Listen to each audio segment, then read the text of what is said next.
para os homens. Então, sábado, 15 de abril, às 19 horas. Tá? Se atente ao horário, então, não é às 19h30, é às 19h. Nós teremos ali um grande culto.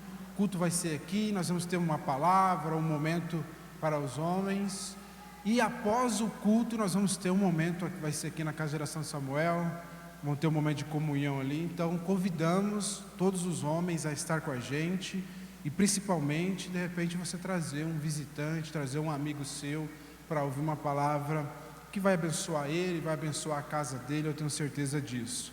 Então, 15 de abril, às 19 horas, o culto dos homens.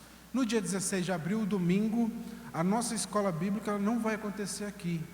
Ela vai acontecer lá no Parque da Família. Nós convidamos você, inclusive você que não tem frequentado a escola bíblica, para estar com a gente lá às 8h30.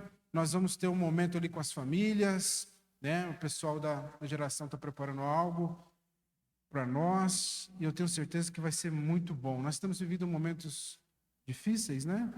E nós resolvemos, na contramão do mundo, celebrarmos a nossa confiança em Deus. Amém?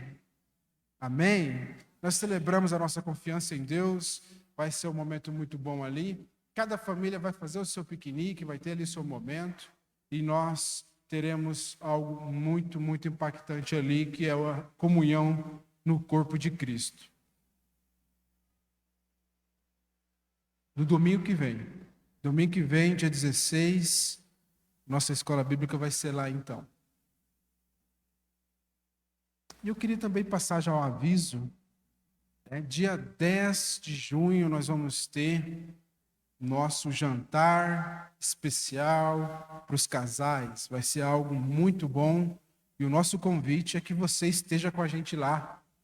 Vai ser, nós tivemos um jantar o ano passado, esse ano e a partir desse ano foi dado o nome de UMI, é o nosso jantar, você e eu. Nós estaremos lá celebrando o nosso casamento, celebrando o casamento na vida dos nossos irmãos. Eu tenho certeza que vai ser uma bênção. Você precisa fazer a sua inscrição, você precisa pegar o seu convite, e você precisa também trazer um amigo seu. Aquele casal que você quer chamar para algum evento da igreja, este é o evento para você chamar, para você convidar. Tenha certeza que vai ser uma bênção. Amém? É muito importante que você esteja conosco.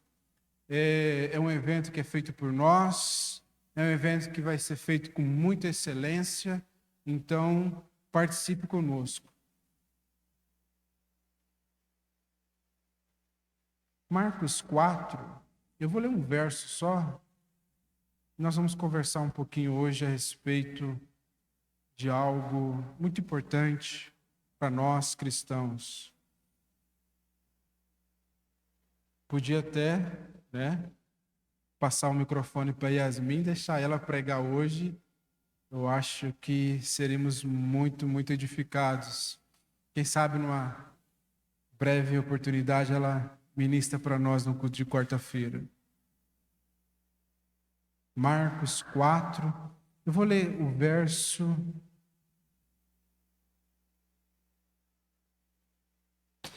39.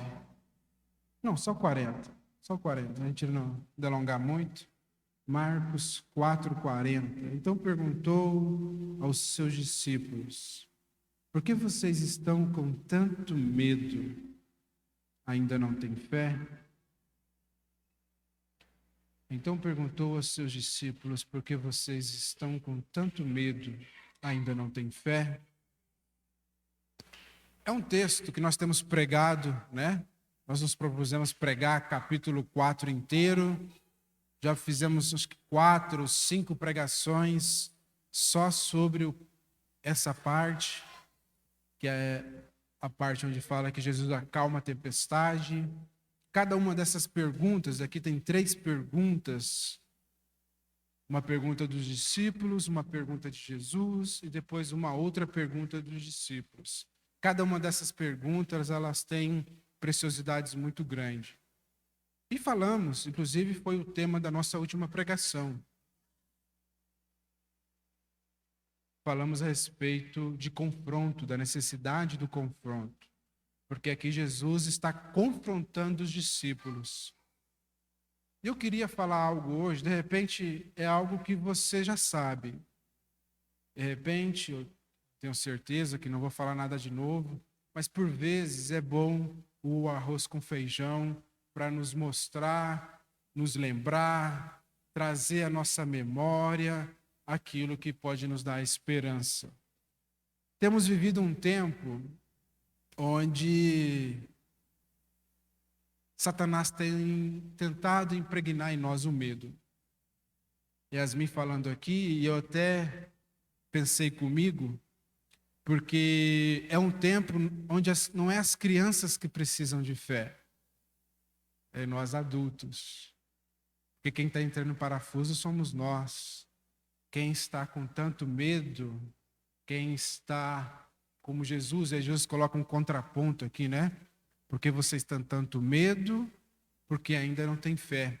Então é claro aqui para Jesus, é claro para nós entendemos isso, eu creio que você também entende isso, que aonde há medo, não há fé. Medo e fé não ficam no mesmo barco. Não há como eu ter e conjugar essas duas características. Aonde impera o medo, aonde o medo domina, não há como ter fé. E aonde há fé, ela expulsa o medo. Aonde há fé, ela expulsa o medo do barco. Eu estava levando a minha filha mais nova para a escola, acho que ontem ou anteontem, não me lembro. Aí minha esposa me ligou e ela perguntou: você já deixou a Juju? Eu falei: não, eu estou quase deixando. Ah, não deixa não, eu estou com um mau pressentimento, vamos, traz ela para casa. Eu falei: não tem negociação, eu gastei muito tempo para trazê-la aqui, vou deixar ela na escola e não vou levá-la para casa novamente. E aí eu deixei minha filha na escola. Para mim, o meu trajeto, eu tenho que descer mais uma quadra do IPS e subir, né? Ou até que a igreja, ou até o escritório. E uma questão de acho que um minuto durou esse diálogo que eu tive com medo. Já viu aquela expressão assim? Tem um narrador que eu gosto de ouvir ele narrando as partidas de basquete. Ele fala assim: alugou um apartamento na cabeça de fulano. Alguém já ouviu essa expressão? Ninguém ouviu? Alugou um triplex, né? Triplex é um apartamento com 3 andares. Alugou um triplex. Quer dizer assim, que a expressão é que aquela pessoa foi tão desaforada pelo atleta do outro time que ele só fica pensando e está vibrado naquele jogador, entendeu? Vai dormir pensando naquela jogada, naquele drible que ele levou, né? E naquele momento ali, acho que não dá 60 segundos, o diabo alugou um triplex na minha cabeça. Porque começou a vir pensamentos assim para mim, olha só. Eu deixei minha filha, eu estava fazendo um contorno para vir, e até chegar no semáforo, veio um turbilhão de pensamentos. E se acontece alguma coisa, a culpa vai ser de quem? Vai ser minha, porque minha esposa não quis que eu deixasse. Né? E eu tenho um combinado comigo mesmo, né, de sempre entrar num acordo em casa. Por quê? Porque se algo acontece e foi por decisão só minha, eu vou escutar depois. Se a decisão é dos dois, não tem muita discussão depois. E eu fiquei pensando, e aí o diabo foi colocando pensamento: se acontece alguma coisa, né, a culpa vai ser sua, porque você poderia ter ouvido a sua esposa, você poderia ter levado ela para casa, e se acontecer alguma coisa, seu casamento também vai estar acabado, porque não vai ter condição de vocês viver junto. E aí, a hora que eu paro no semáforo, eu falo: peraí, o que está acontecendo? O que está acontecendo? E por isso esse texto é um texto muito emblemático, porque ele coloca esse contraponto. Aonde há medo, não há condição de ter fé. Precisamos ser vigilantes E não deixar que o diabo alugue um apartamento na nossa cabeça. Que ele fique ditando, que ele fique jogando as suas setas, porque se nós ficarmos nessa ladainha do inferno, cada vez mais ele vai influenciar as nossas ações. Cada vez mais nós vamos agir por medo. E aí, agindo por medo, nós deixamos de agir por fé. Você deve ter ouvido, você deve ter lido, você bem sabe que sem fé é impossível agradar a Deus. E que a fé, ela é o principal fator que identifica nós cristãos. Tudo é pela fé. Tudo é pela fé. Desde a salvação e todas as bênçãos, elas nos são dadas por Deus através da fé. A fé é a moeda. Eu tenho uns livrinhos lá em casa, alguns livros que você compra e depois você se arrepende de ter comprado. Mas está lá, né? Fica bonito na minha estante. Mas são 3 livros de um pastor africano falando que dinheiro é a moeda do reino. E ele vai construindo. E às vezes a Bíblia ela aceita qualquer coisa, conforme você a interpreta, né? Como é muito grande, muito conteúdo, você pode interpretar da forma como você quer. Se você não obedece a hermenêutica, você vai andar em heresia. E eu comecei a ler aquele livro, e o livro fica a todo momento colocando que o dinheiro é moeda. Dinheiro é moeda do reino. Só que não é o dinheiro a moeda do reino. Aí eu fechei o livro, nem abri os outros 2, estão lá encapadinhos ainda. Não vou mais ler porque entendi que ele anda por uma vibe totalmente dissonante do que a palavra de Deus diz. Qual que é a moeda do reino? É a fé, não o dinheiro. Então eu preciso entender que eu preciso andar sempre em fé. E se eu não ando em fé, o que acontece? O medo toma conta do meu coração. Nós pensamos assim: quem é corajoso? Se você tem um filho, você já teve que ensinar uma lição para o seu filho, eu tenho certeza que você já deve ter dito isso para ele. Corajoso ou coragem não significa ausência de medo. O medo, ele é um dos sentimentos, não sei se pode falar sentimento para o medo, uma das sensações mais democráticas. O medo, ele acomete a todo mundo. Rico, pobre, o rico tem um medo, o pobre tem um medo também, o forte tem um medo, o fraco tem um medo, todos nós temos um medo, o homem tem um medo, a mulher tem um outro medo, cada um tem o seu medo. Mas o que nós precisamos entender é que a expressão de coragem, e eu vou usar coragem sinônimo de fé, a expressão de fé, ela não quer dizer que nós não vamos ter medo, ou que você não tenha que ter medo. É o contrário, é quando você tem medo, você usa uma arma que é a fé. Eu queria dar em 2 textos, hoje vai ser bem rápido, só para refrescar a nossa memória. É a reflexão que eu fiz naquele momento que o diabo estava tentando alugar um apartamento na minha mente. Abra comigo lá em Juízes, um texto que nós ensinamos para os nossos filhos. Juízes capítulo 6.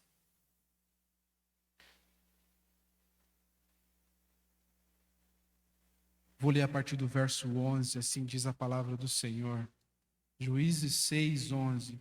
Então o anjo do Senhor veio e sentou-se sobre grande árvore de Ofrã, que pertencia ao abiesrita Joás.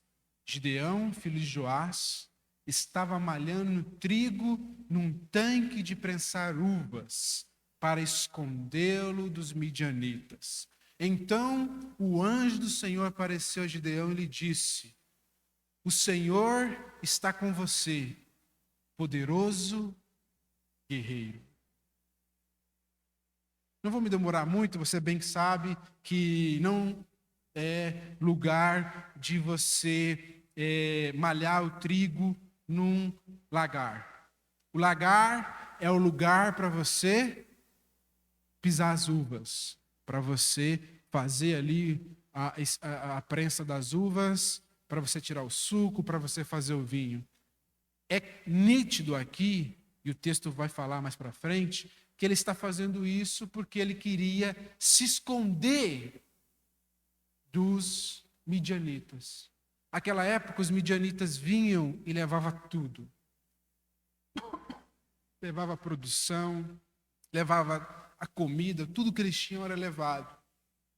E ele chega num momento de tamanha opressão pelo inimigo, que ele se esconde, que ele pega o trigo que ele colheu, ele vai e leva ali para o lagar, e lá ele está malhando o trigo, com medo, é como aquele soldado que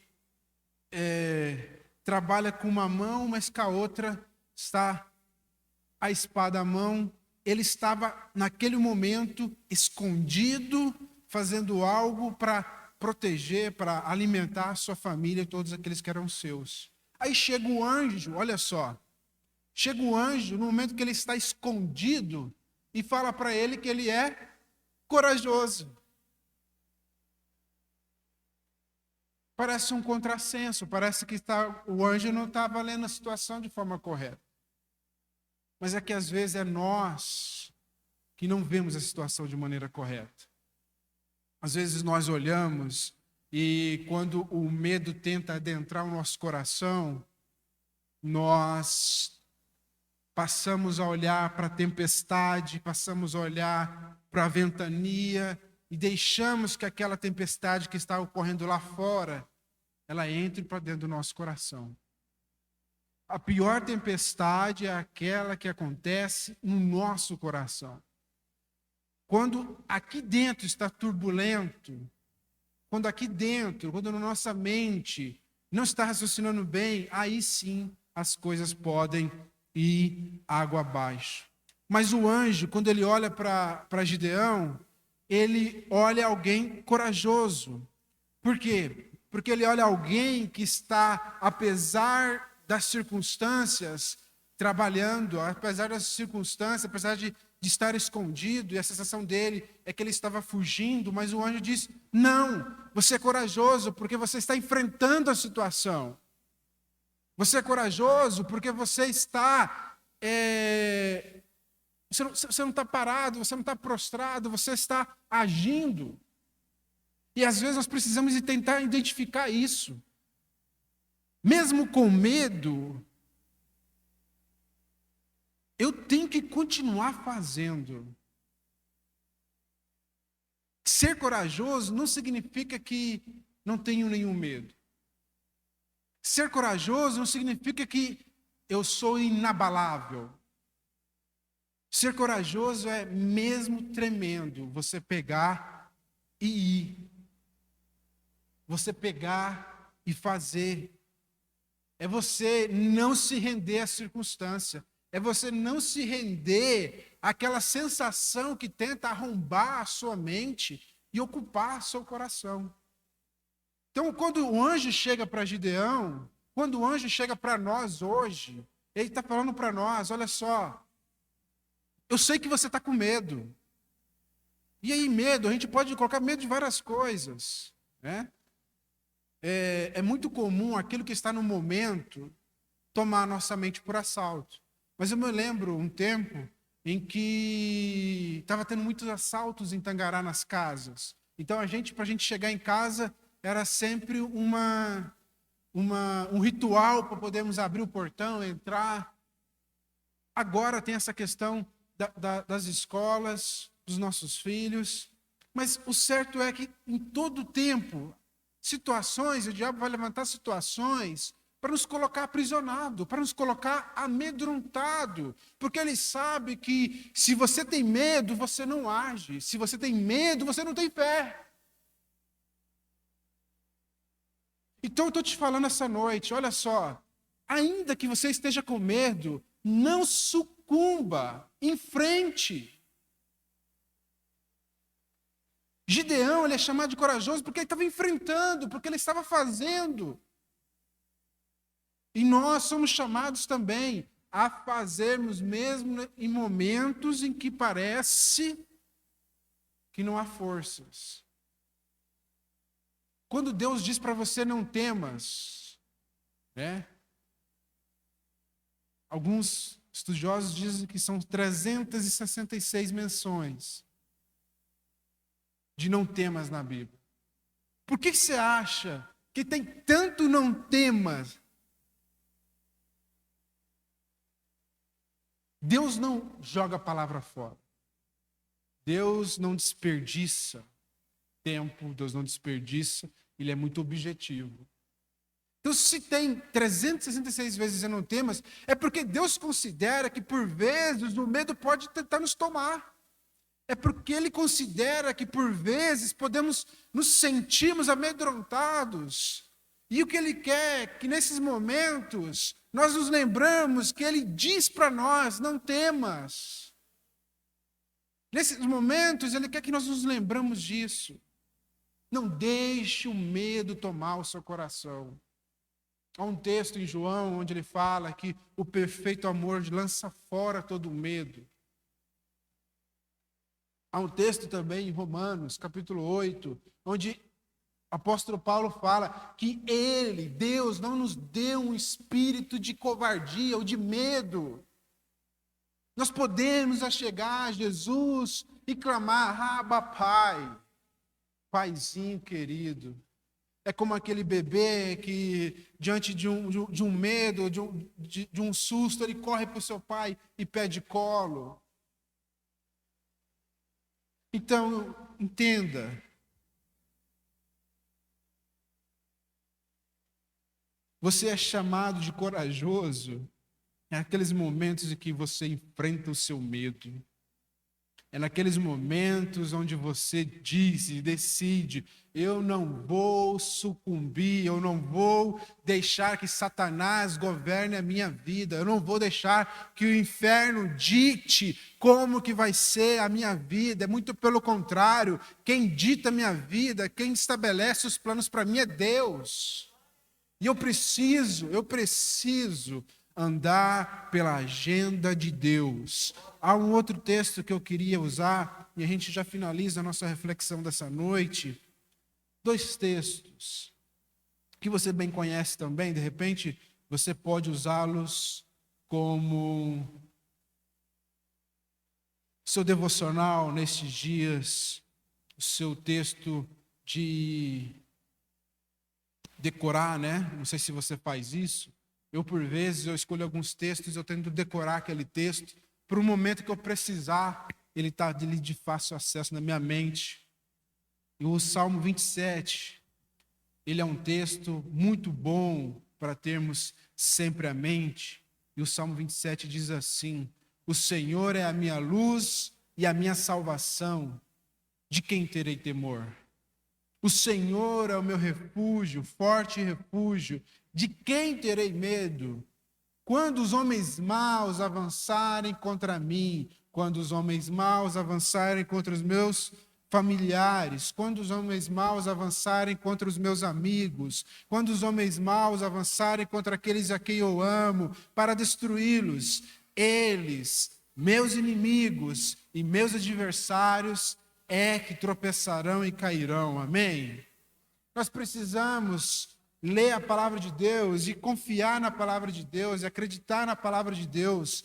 Essa é a expressão do salmista. O salmista diz, o Senhor é minha luz, em contraste às trevas, porque quando você está nas trevas, é fácil você sentir medo, mas quando você está na luz, você não sente medo. O Senhor é minha luz, o Senhor é minha salvação, é muito mais do que um salvador. Deus é para nós a salvação. Nós estamos salvos por estarmos nele. E o que o salmista diz, o Senhor é minha luz, Ele é a minha salvação, de quem eu vou temer? O Senhor é meu forte refúgio, de quem terei medo? Quando homens maus avançarem contra mim para me destruir, eles, os meus inimigos adversários, é que tropeçarão e cairão. Ainda que um exército se acampe contra mim, meu coração não temerá. Ainda que um exército se acampe contra mim, meu coração não temerá. Ainda que se declare guerra contra mim, mesmo assim estarei confiante. Esse salmo é um salmo atribuído a Davi, e você bem conhece a história de Davi. Um exército se acampou contra ele, quando seu próprio filho foi contra a vida dele. Foi declarado guerra contra Davi.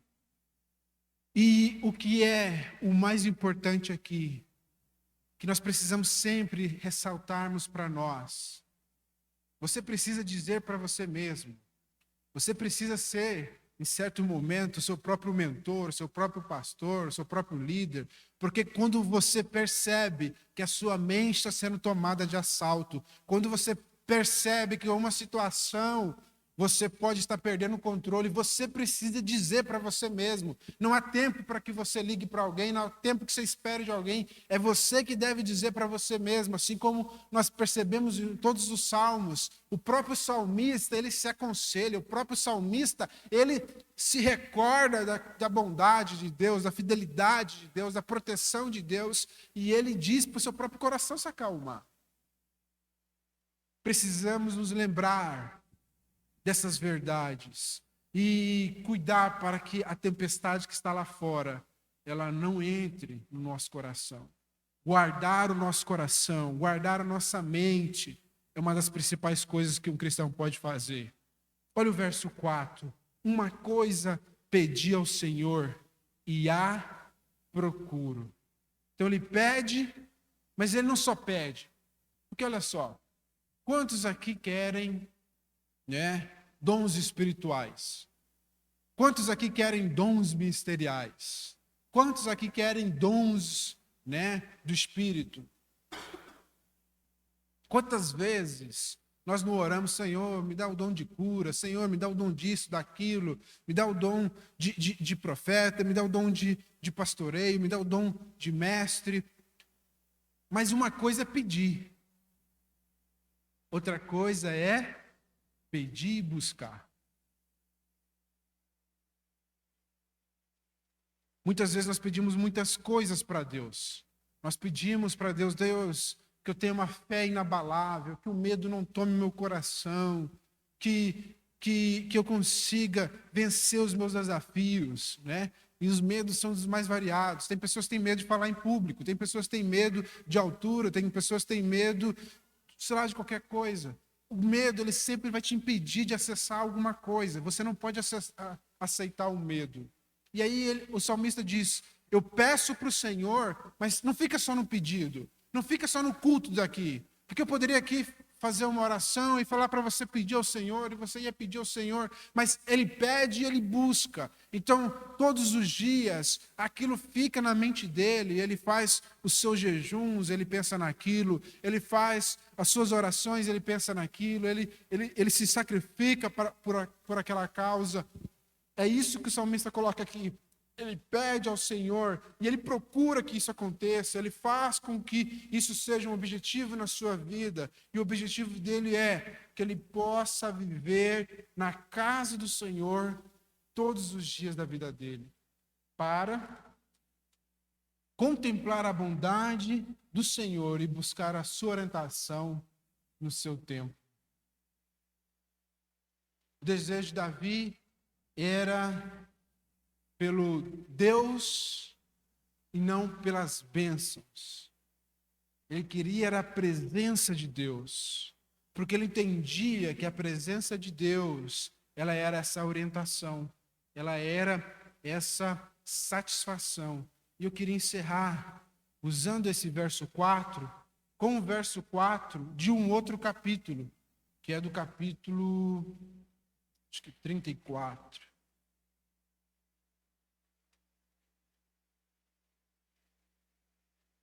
Isso. Salmo 34, verso 4. Olha que salmista completando então. Ele busca, ele procura, ele se esforça, ele colocou como objetivo na vida dele. O verso 4 diz assim: busquei o Senhor e ele me respondeu. Amém?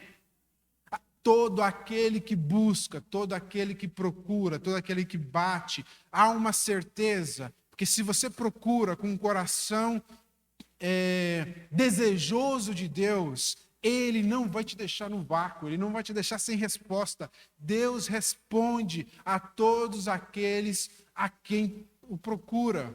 Nós temos essa certeza. Então, se você buscar a Deus, se você se colocar em oração a Deus, essa é uma certeza que nós temos de que Ele vai te responder. E o salmista continua: eu busquei ao Senhor e Ele me respondeu. E o que Ele fez? Olha só. Livrou-me de todos os meus medos, dos meus temores. Algumas situações vão acontecer nas nossas vidas. Deus diz para você e diz para mim: não temas. Mas isto é aquela isca para Deus te trazer mais perto dele. Se você está com medo, qual que deve ser a sua atitude? Se trancar dentro de casa, comprar mais cerca elétrica, colocar um segurança na sua porta da sua casa? Se você está com medo, o que você precisa fazer? Você precisa ir para Deus. Você precisa buscar em Deus, porque só Ele pode tirar o seu medo. Olha só comigo aqui, ó. Se você tem medo do assalto, nós estamos falando isso essa noite. Se tem medo do assalto, adianta você erguer os muros? Adianta você colocar cerca elétrica? Você acha que você vai estar protegido? A sensação de medo, ela vai continuar no seu coração. Você vai olhar para as pessoas e você vai sempre desconfiar. Você vai sempre ter um pé atrás.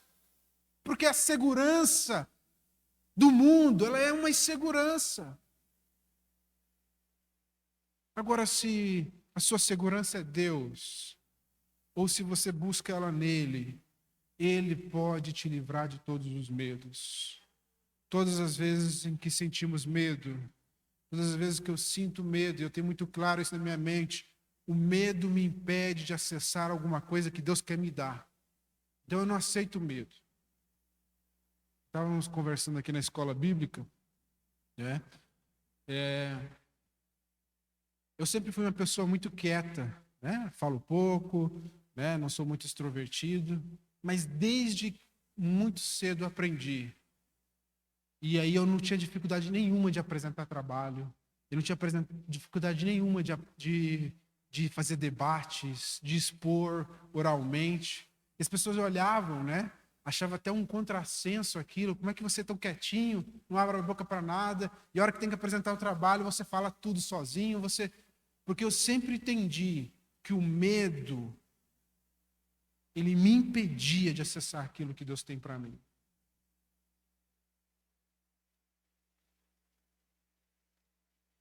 E eu quero te dizer, olha só, de repente é uma das lutas que nós temos que travar constantes. Porque hoje você pode não ter mais medo de falar em público, mas amanhã você descobre um outro medo que você precisa vencer. E aí depois da manhã você descobre um outro medo que você precisa vencer. E você vai ter que ir vencendo um leão por dia. Mas você precisa ter essa postura, como o Gideão tinha, como o anjo viu em Gideão. Essa postura de mesmo com medo eu vou e faço. Mesmo eu sentindo que eu não sou capaz, eu vou a Deus, eu busco a Deus em oração, eu me humilho diante do Senhor, eu me jogo aos pés do Senhor. E quando eu busco a Deus, a resposta de Deus é tirar todos os meus medos. Deus quer tirar o seu medo, amém? Deus quer tirar o seu medo, mas Ele também quer que você enfrente o seu medo. Então você precisa essa noite tomar uma decisão, uma postura de enfrentar os seus medos e de buscar Jesus. E aí Ele vai tirando os seus medos e vai te capacitando para você enfrentá-los. E eu tenho certeza que nós somos chamados para a liberdade, amém? Fique em pé, vamos orar ao Senhor. Que Deus te abençoe, que Deus possa, cada dia, mediante a sua busca e a sua entrega, responder às angústias do seu coração. Ele vai responder a angústia do seu coração. E Ele vai tirar esse medo. Amém? Ele tira esse medo de nós. Oh, Pai querido, nós oramos a Ti essa noite, ó Deus. Levantamos ao Senhor um clamor. Levantamos ao Senhor as nossas vozes. Ó Espírito Santo, venha sobre nós. Assim como esse salmista, ó Deus, essa é a oração que nós fazemos essa noite. Nós buscamos no Senhor, nós buscamos em Ti, ó Pai. Ó Deus, nós buscamos em Ti a resposta. Ó Deus, o medo tem sido uma arma de Satanás para esses dias, para amedrontar-nos, para tirarmos a nossa paz, para tirarmos do foco, Ó, nós rejeitamos agora, declaramos falido todo o intento de Satanás. Nós não sairemos do nosso foco, nós não sairemos, ó Deus, daquilo que o Senhor tem colocado no nosso coração. Essa é a nossa declaração de fé essa noite. Nós rejeitamos andar pelo caminho do medo, nós rejeitamos andar pelo caminho da insegurança, nós escolhemos confiar em Ti, nós escolhemos confiar no Senhor, não perderemos mais o sono por causa, ó Pai, do medo que está se assenhorando sobre cada uma das famílias dessa igreja, sobre cada uma das famílias dessa nação. Nós rejeitamos, ó Deus, todo o arquétipo de Satanás, rejeitamos todos os planos de Satanás contra as nossas mentes. Não vai nos aprisionar mais, não vai tirar o nosso foco. Ó Espírito Santo, trabalha em nós, seja o nosso ajudador, o nosso professor, que a cada dia possamos, ó Deus, rapidamente recobrar a nossa consciência, ó Pai. Rapidamente recobrar a nossa fé em Ti. Oh, não nos deixe esquecer tudo aquilo que o Senhor já tem feito, os milagres, os sinais que o Senhor já tem feito nas nossas vidas. Não nos deixe esquecer que o Senhor é o nosso forte refúgio, a nossa luz e a nossa salvação, que possamos sempre mostrar e demonstrar a nossa confiança no Senhor, que a nossa palavra seja uma palavra de fé, que a nossa palavra seja uma palavra de confiança. Rejeitamos andar pelo medo, nós não vamos incitar o medo, nós não vamos incentivar o medo, nós vamos incentivar fé, nós vamos gerar confiança, nós nos rendemos ao Senhor, ó Pai, porque cremos que o Senhor opera em nós. Ó Deus, que possamos ser corajosos, que qualquer medo, ó Pai, seja, ó Deus, um obstáculo a ser rompido pela fé no Senhor, ó Deus. Que assim como Gideão possamos andar em fé, que assim como Gideão possamos ser corajosos, e mesmo que as circunstâncias se levantem contra nós, nós faremos menção do nome do Senhor. Venha sobre nós, ó Pai. Ó Espírito Santo, assim como nós colocamos diante de Ti os nossos medos, nós colocamos diante de Ti também, ó Pai, ó Deus, a nossa confiança. A Tua palavra diz que em vão vigia o sentinela, se o Senhor não guardar a casa. Ó Pai, te pedimos que tire o medo, mas também te pedimos, guarde as nossas casas, guarde as nossas escolas, guarde as nossas igrejas. Ó Espírito Santo, clamamos que o Senhor venha a agir, ó Deus, dando discernimento a cada um daqueles que tem que guardar e vigiar. Clamamos, ó Deus, envie seus anjos, faça proteção, ó Deus, de todos os lugares onde o Teu nome é exaltado, nas nossas casas, na vida dos nossos familiares, nas nossas escolas, principalmente as escolas confessionais que confessam a fé cristã, e cada templo religioso dessa cidade seja guardado pelo Senhor, ó Deus. Oramos por todos, mas clamamos pela nossa cidade, porque é aqui que o Senhor nos plantou, é aqui que nós temos a nossa missão, e a nossa missão, junto com os nossos irmãos da mesma fé, é de proclamar o Teu nome, de exaltar e glorificar o nome que é sobre todo nome. Clamamos a Ti, ó Pai, que o Senhor possa nos guardar, porque só o Senhor pode, ó Pai. É a oração que nós fazemos e assim te pedimos em nome de Jesus. Amém? Que o Senhor bom Deus te abençoe, te dê graça e favor diante dos homens e diante dele mesmo. Vá viver os melhores dias da tua vida em nome de Jesus. Amém.